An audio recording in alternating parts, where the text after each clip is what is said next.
মেয়েদের জন্য মেহেদি কোথায় কোথায় মাখা জায়েজ, পুরুষরা মেহেদি মাখতে পারবে কিনা, মেহেদি মাখার পরে তার অজু হবে কিনা। বিউটি পার্লারে গেলে বিভিন্ন ডিজাইনের মেহেদি করে দেওয়া হয়, ডিজাইন করে করে ডিজাইনের মেহেদি করা জায়েজ আছে কিনা, হায়েজ কিংবা নেফাস অবস্থায় মেহেদি মাখা জায়েজ আছে কিনা।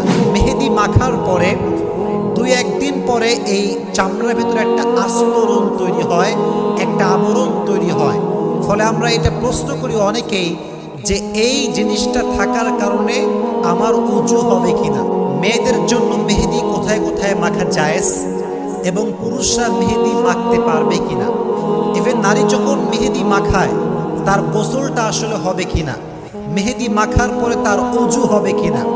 পাশাপাশি আজকাল দেখবেন অনেক বিউটি পার্লারে গেলে বিভিন্ন ডিজাইনের মেহেদি করে দেওয়া হয়, ডিজাইন করে করে ডিজাইনের মেহেদি করা জায়েজ আছে কিনা। পাশাপাশি আমরা এটাও